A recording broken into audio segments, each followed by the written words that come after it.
Hello.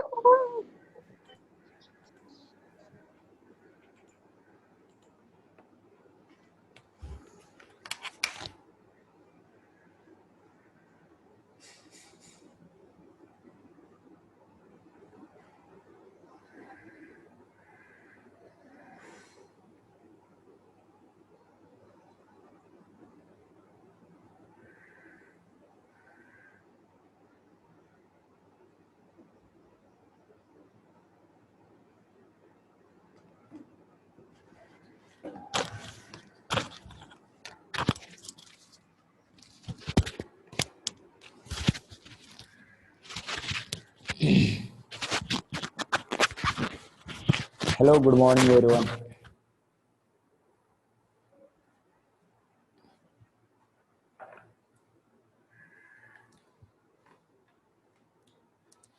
Okay, chalo, let's start. What was the homework? What was the homework? I think we should increase the homework.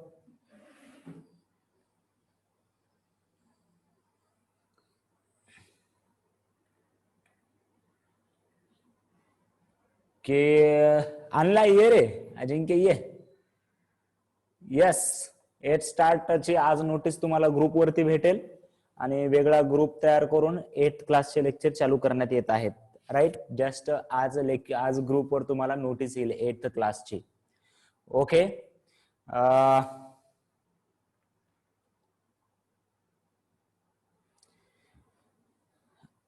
8वीच्या वर्गाचे जे कोणाचे भाऊ बहीण किंवा relative आहेत, मित्र आहेत, जे काही तुमच्या ह्याच्यामध्ये आहेत त्यांच्यापर्यंत तो मेसेज पोहोचवा. त्यांचा ग्रुप क्रिएट आपण करत आहोत.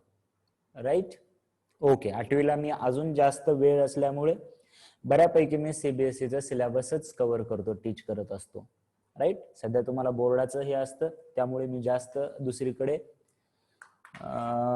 हे करत नाही. 8वी वाल्यांना म्हणजे तेव्हापासून मी घेतलं तर ते जरा बरं पडेल. मग त्यामुळे जर तुमचे भाऊ बहीण वगैरे जर कोणी असतील तर तुम्ही सांगू शकता. Right, okay. चलो, झालं ते 8वीचं झालं. भाऊ बहीण शिकून मोठे होतील, पण आपलं काय सध्या काय करायचंय आपण? राईट, होमवर्क केला का? आणि परत एक सूचना आहे की लिंक आपली जोपर्यंत तुम्हाला याच्यामध्ये नोटीस येत नाही तोपर्यंत हीच राहील. ज्यावेळेस चेंज होईल तर त्यावेळेस सांगण्यात येईल तुम्हाला. Right,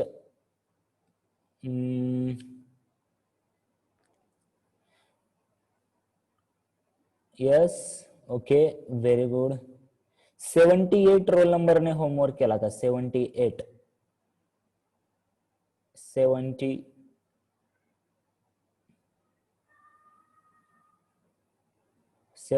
roll number.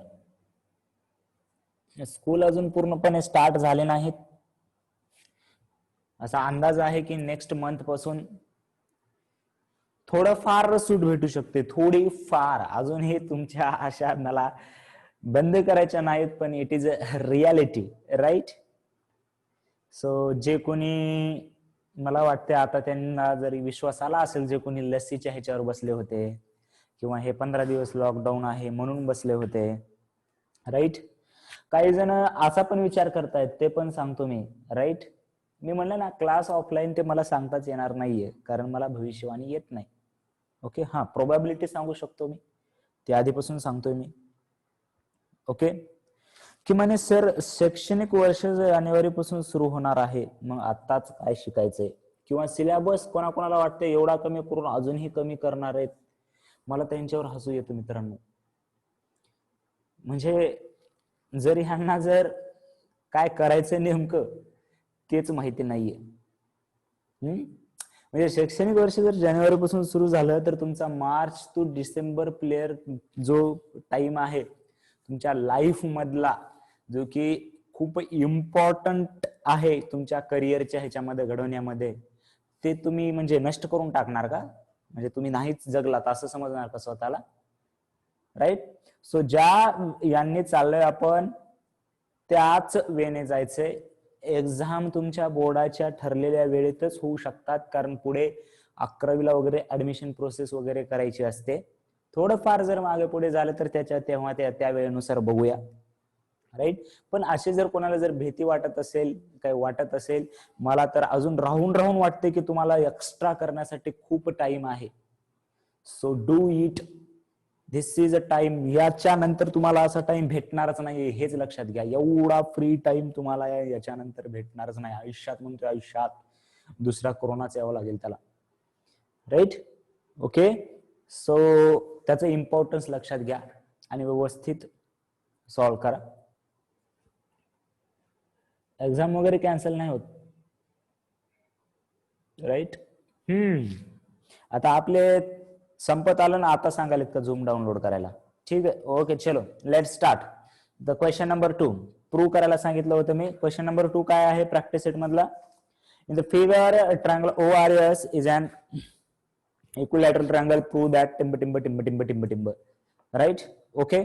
So if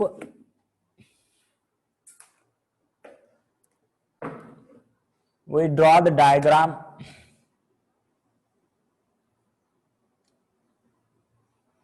आज गोळा चुकला बघा, राईट. अँड QRS असं काहीतरी आहे. It is given that it is an equilateral triangle, right? And center काहीतरी दिलं असेल, नाही दिलं. ओके, therefore now काय लिहिणार तुम्ही.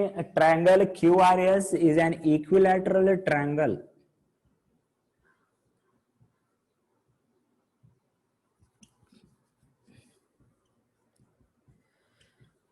राईट. जर असं असेल तर आपल्याला इक्विलॅटरल ट्रायंगलचे ऑल अँगल्स इक्वल आहेत आणि ऑल साइड्स इक्वल आहेत, बरोबर आहे का. देअरफॉर इक्विलॅटरल साइड म्हणजे ऑल साइड्स कॉन्ग्रंट, बरोबर आहे. देअरफॉर कॉर्ड कोणत्या कोणत्या कॉन्ग्रंट होतील सांगा. Chord QR congruent to chord RS congruent to chord QS, right. Okay, इतना तो पता चला सर. और आगे क्या. अब कॉर्ड जर कॉन्ग्रंट असेल तर कॉर्डच्या या करस्पॉन्डिंग जो आर्क आहे, ही कॉर्ड आणि ही कॉर्ड घेतली तर या कॉर्डच्या करस्पॉन्डिंग हा आर्क झाला. ही कॉर्ड घेतली तर या करस्पॉन्डिंग हा आर्क झाला. ही कॉर्ड घेतली तर याच्या करस्पॉन्डिंग हा आर्क झाला, right. Therefore the arc QR किंवा मेजर ऑफ QR असं लिहू शकता तुम्ही.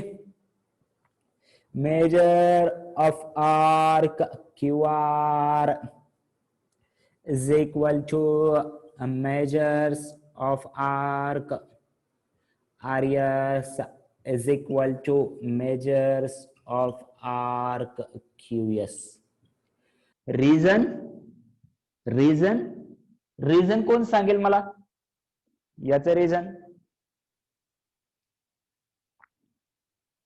रिझन काय लिहिणार. रिझन लिहिणं खूप इम्पॉर्टंट आहे, त्याची सवय तुम्हाला लागायलाच पाहिजे, राईट. रिझन लिहिणं खूप इम्पॉर्टंट आहे. साइड ऑफ इक्वल ट्रायंगल तर हे इथं लिहायला पाहिजे रे, इथं लिहायला पाहिजे हे साइड ऑफ इक्विलॅटरल ट्रायंगल.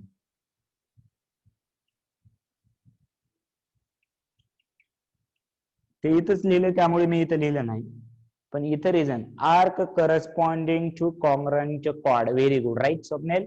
काय आहेत हे आर्क जे आहेत. So arc corresponding to congruent chord, corresponding to congruent chord, right. Corresponding arc for congruent chord किंवा arc corresponding to congruent chord, right.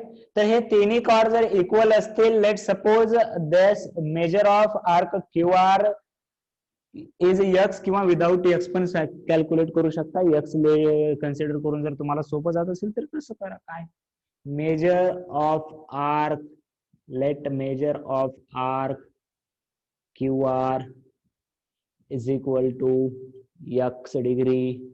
Therefore, measure of arc QR plus measure of arc RS plus measure of arc QS is equal to 360. काय लिहिणार इथे? Measure of circle is 360.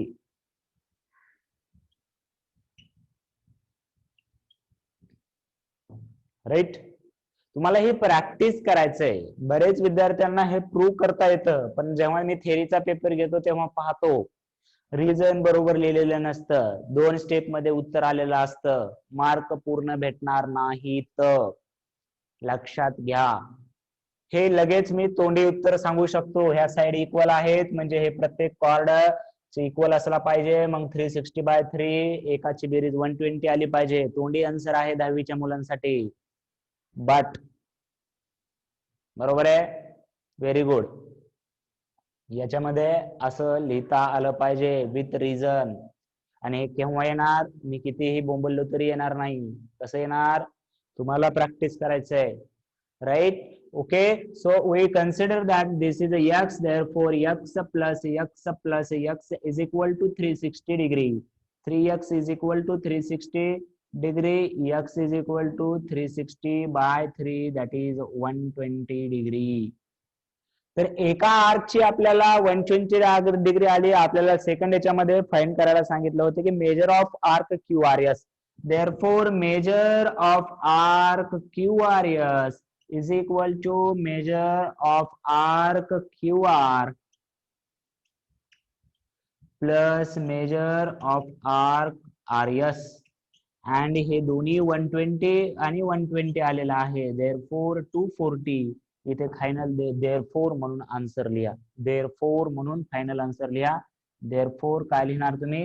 Major of arc QRS is equal to 240 degree. Right. Okay. लिहून घेताय का? Image टाकू किंवा screenshot काढा. तुम्ही स्क्रीनशॉट पण काढू शकता ना तुम्ही. Practice makes man perfect. Right. Never wrong होईल ते. नेवर. बरोबर आहे. स्क्रीनशॉट काढून घ्या. हा मग स्क्रीनशॉट काढा. स्क्रीनशॉट काढा ना. येते का स्क्रीनशॉट काढता तुम्हाला? पुन्हाच लिहिलेलं बरं पडतंय ना तुम्हाला. राईट.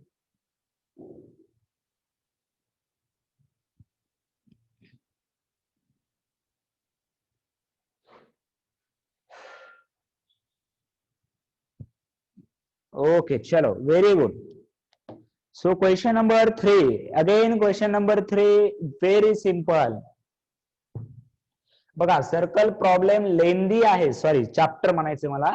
सर्कल प्रॉब्लेम लेंदी आहे म्हणून सर्कलची बऱ्याच जणांना भीती वाटते. पहा तुम्ही जर त्यांच्या विद्यार्थ्यांना वगैरे कुणाला विचारला हार्ड चॅप्टर कोणता होता, तर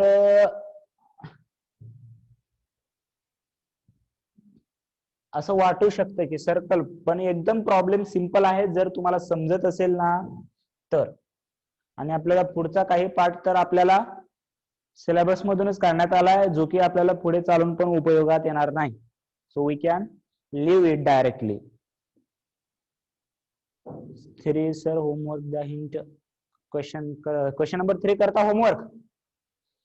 हिंट काय आहे पहा, मी एक्सप्लेन करतो. फक्त तुम्हाला रायटिंग येते का बघा. एक्सप्लेन करतो, कुठे बघून वगैरे करायचं नाही. मी आधीच सांगतोय. जस्ट तुम्हाला रायटिंग साठी म्हणतोय, नाहीतर मी इथे सांगतच लिहिलो असतो, पण का लिहत नाहीये? तुम्ही सोडवावा अशी इच्छा आहे. राईट. एक्सप्लेन करतो मी. राईट. की आपल्याला दिलंय की हा कॉर्ड आणि हा कॉर्ड इक्वल आहे. तर ए बी सी ला कसं लिहू शकता मला सांगा बरं? आर्क एबीसी ला. आर्क एबीसी ला आपल्याला काय दिलंय? एसी इक्वल टू बीडी दिलंय. मग आपण कॉर्ड करस्पॉन्डिंग काय लिहिणार? एसी ला कॉर्ड कोणता आहे? एबीसी. आणि बीडी ला कॉर्ड कोणता आहे? बीडीसी. नाही, बीडीसी लिहायचं नाही. बीडीसी लिहिले की चुकतं. बीसीडी लिहायचं. राईट. आणि एबीसी ला कसं लिहू शकता? AB plus BC. बीसीडी ला कसं लिहू शकता, BC plus CD, BC BC काय होईल, cancel, AB is equal to CD. हेच प्रूव्ह करायचं होतं का? एवढं शॉर्ट आहे का सर आन्सर? एवढं सोपं असतं का? ठीक आहे, बघा कळला का प्रॉब्लेम कसं करायचं आहे? एकदम सिंपल. 2 मिनिटं कुठं लागलं रे, 30 राईट. पण आपल्याला असं नाही करायचं, राईट. व्यवस्थित लिहून घ्या, म्हणजे तुम्ही लिहायचं, हे तुमचा होमवर्कच आहे ना.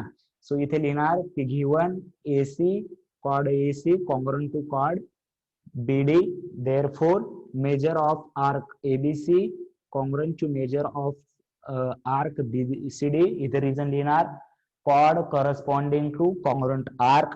त्याच्यानंतर असं लिहिणार measure of arc ABC is equal to measure of arc AB plus measure of arc BC.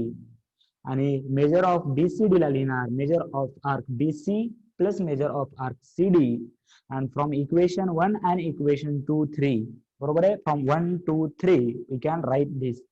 बरोबर आहे, सर्व एक्सप्लेन केलंय मी, फक्त लिहायचं राहिले. आता येईल का तुम्हाला? येईल का? Right, okay, very good. So now we can start the theory part for next bit. Okay, पहा की त्याच्यानंतर आता इथे बरेच मुले पण कन्फ्युज होतात. हे मला कन्सेप्ट व्यवस्थित क्लिअर करून घ्यायचे तुमच्याकडून.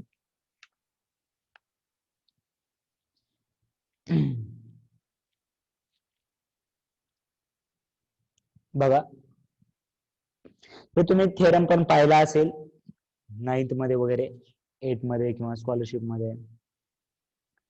इन्स्क्राइब्ड अँगल आणि इंटरसेप्टेड आर्क जे म्हणतात,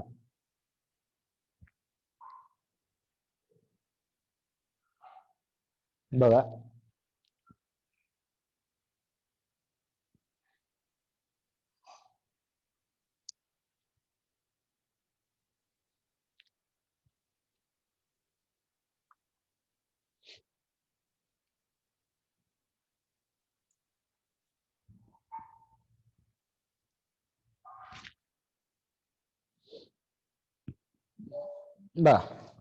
आपण एक सेंट्रल अँगल म्हणून पाहिलं होतं. सेंट्रल अँगल, सेंट्रल अँगल कोणाला म्हणायचं? ज्याचा व्हर्टेक्स सेंटर आहे त्याला आपण सेंट्रल अँगल म्हणतो. मग इन्स्क्राइब्ड अँगल कोणाला म्हणायचंय पहा, इन्स्क्राइब्ड अँगल.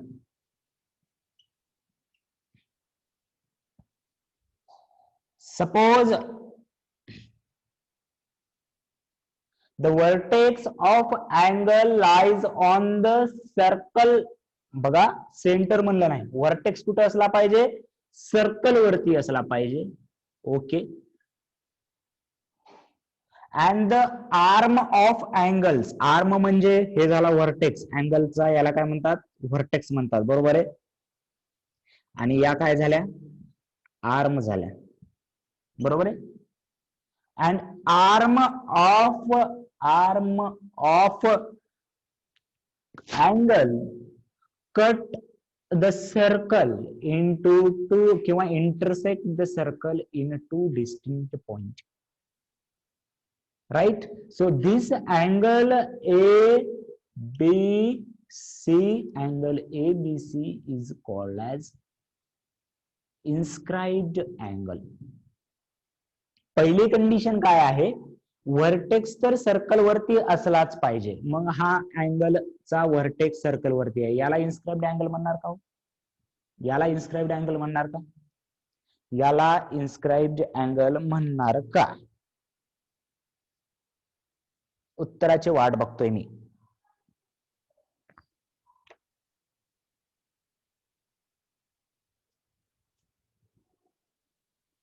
म्हणजे याच राईट नाही, किंवा याला इन्स्क्राइब्ड अँगल म्हणू शकतो का मी? थांबा, आशाच्या ऐवजी मी जस्ट असं काढलं, असं इथं आहे व्हर्टेक्स.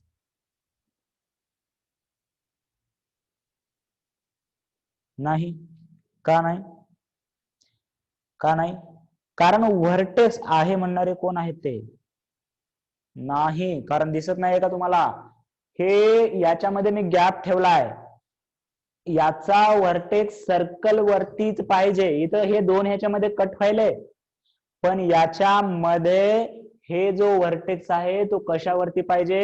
सर्कल वरती पाहिजे. क्लिअर झाले का दोन्ही पॉइंट? एक म्हणजे व्हर्टेक्स सर्कल वरती पाहिजे आणि दुसरं म्हणजे या आर्कने इंटरसेप्ट केलेलं पाहिजे. मग लिहून घ्या.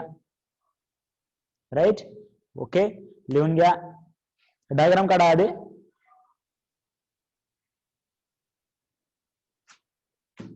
डायग्राम काढा.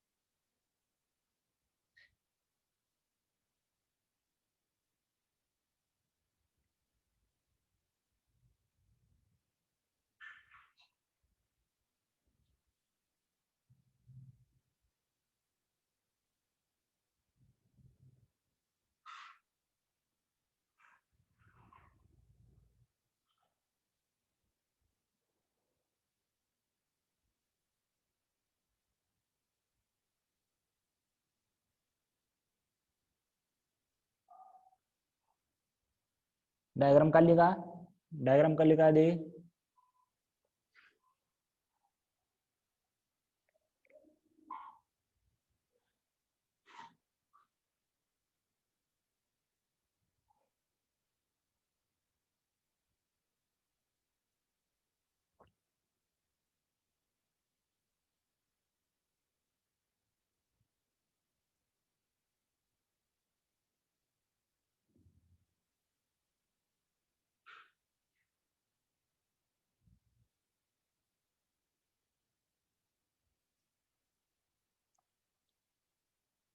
Done, okay. लिहा. In diagram, in a diagram, in a diagram, in a diagram, in a diagram,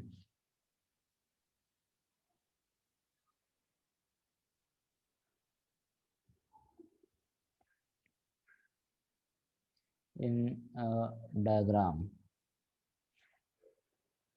a vertex of angle, vertex of angle lies on circle, lies on circle, lies on circle,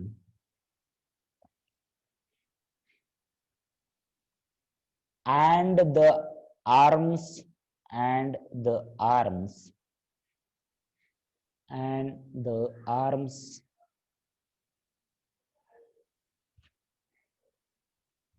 and the arms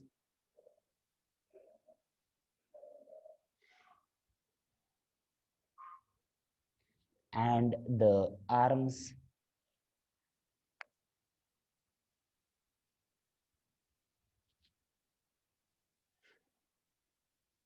intersect circle at A and B, intersect circle at A and B, sorry, A and C, A and C,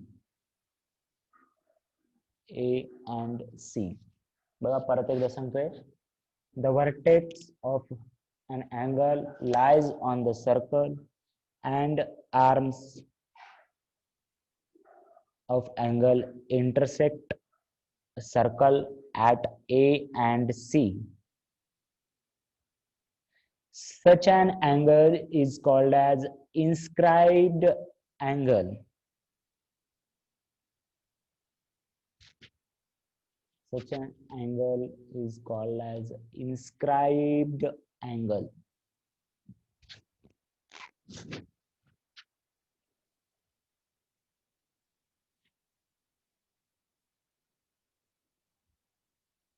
Such an angle is called as inscribed angle.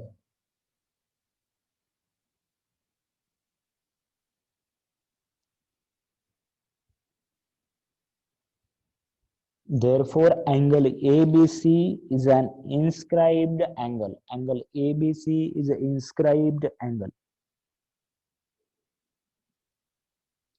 Angle ABC is an inscribed angle.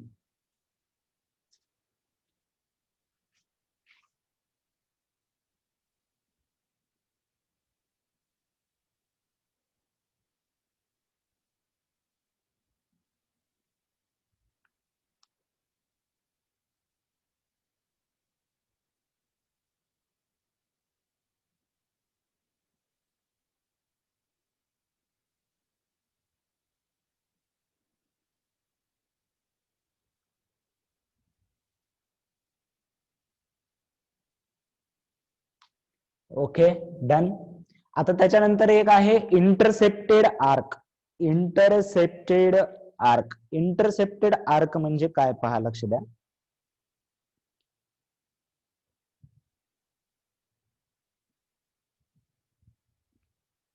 हा जो inscribed angle आहे, हा जो inscribed angle आहे तो एक arc घेतोय, आपल्या मध्ये एक आर्क घेतोय. पहा, जर असा जर सर्कल असेल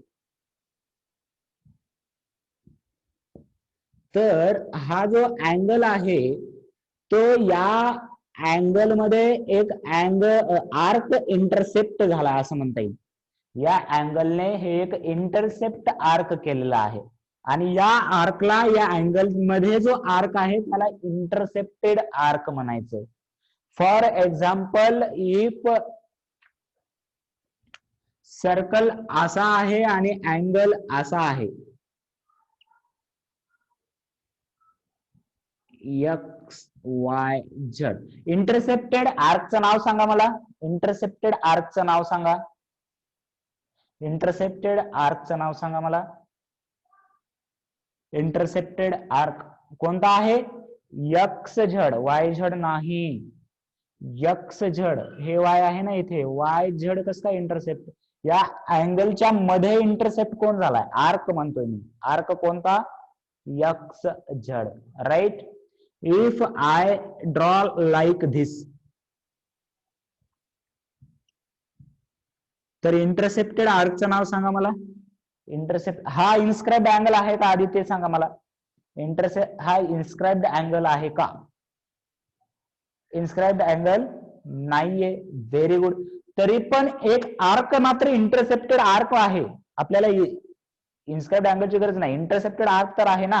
कोणता आहे? Intercepted arc. इंटरसेप्टेड आर्क वेगळी डेफिनेशन बघतोय आपण. राईट. ओके. P R. त्याच्यानंतर समजा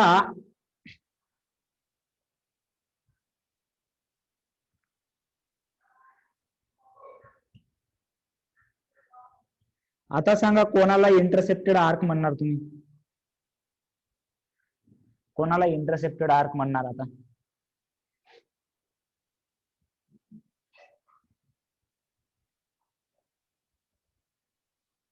कोणी एसी म्हणते, कोणी डीई म्हणते. कोण बरोबर आहे? कोणी एसी म्हणते, कोणी डी म्हणते. बीडी कसं येईल रे? बीडी तर येणारच नाही. बीडी का लिहिलं?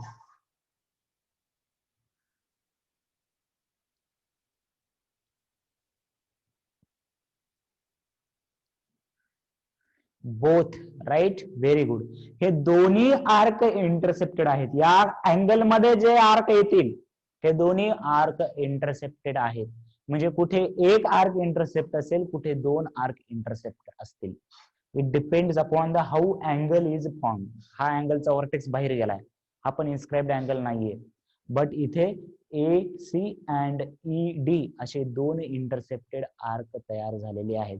डायग्राम काढा आणि त्याच्या पुढे इंटरसेप्टेड आर्कची नावं लिहा. याच्यामध्ये इंटरसेप्टेड आर्क आहे एक्स झेड, याची काही डेफिनेशन नाहीये. एक्स झेड याच्यामध्ये इंटरसेप्टेड आर्क आहे एसी.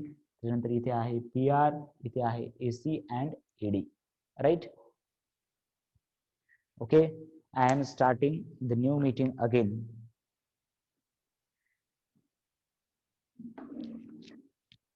आणि नवीन मीटिंगला 4 पण करायचंय. हो 4 पण करायचंय. फीस भरलेले विद्यार्थी ऍडमिट होतील, बाकीचे वेटिंग मध्ये असू शकतात. राईट. त्याच्यामुळे रोल नंबर टाकायचा सर्वांनी. ज्यांच्या रोल नंबर पुढे जिथे फीस पेड आहे तेच ऍडमिट होतील. नवीन मीटिंग मी सुरू करतोय. ओके. त्यामुळे रोल नंबर टाकायचं आहे सर्वांनी. ओके. हे 4 डायग्राम काढा आणि मग मी मीटिंग दुसरी सुरू करतोय. ओके, मी लक्षात ठेवतो. ओके नेतल.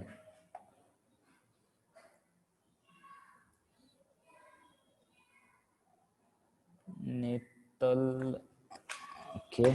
सब्जेक्ट तुझा फक्त मॅथ आहे ना? मी लगेच अपडेट करतो रोल नंबर.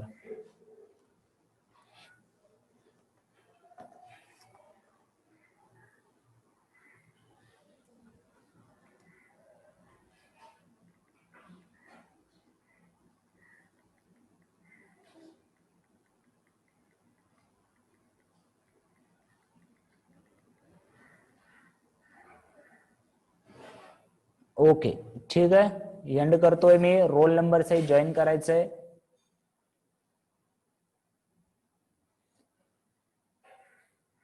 त्याच्यानंतर आपण थेरम पाहूया. इन्स्क्राइब्ड अँगल थेरम पाहायचं याच्यानंतर. पियर्सनचं टेन्शन घ्यायचं नाही. जेवढे सॉल्व्ह होते तेवढे सॉल्व्ह करायचं. पियर्सनचं टेन्शन घ्यायचं नाही. पियर्सन हे एक्स्ट्रा करायला सांगितलंय मी. ओके. सो पियर्सनचं टेन्शन घ्यायचं नाही. काही प्रॉब्लेम असतील तर घेऊया आपण चॅप्टर संपल्यानंतर. राईट. पण त्याचं टेन्शन नाही आलं पाहिजे. ओके.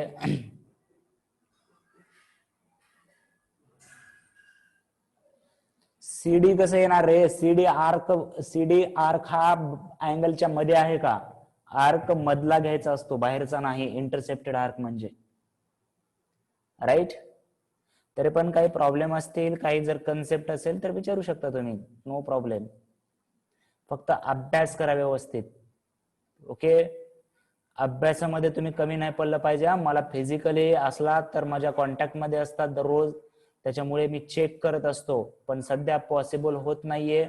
तरी पण तुम्हाला ते पीडीएफ वगैरे सांगितलं, पण तुम्हाला ते पीडीएफ काही जमाना झालंय. पीडीएफ शिका की रे. ते पीडीएफ बनवून पाठवायचं, म्हणजे मला होमवर्क चे पीडीएफ घेता येतील. ते इमेज म्हणलं ना व्हॉट्सअपवर की घोळ होतंय सगळा. खाली वरी कुणाचं काय काय दिसत नाही. पीडीएफ बनवायचं शिका बरं जरा. राईट. म्हणजे मला तुमच्याकडून अभ्यास करून घेता येईल जरा. ओके ठीक आहे. चला मी मीटिंग दुसरी सुरू करतोय.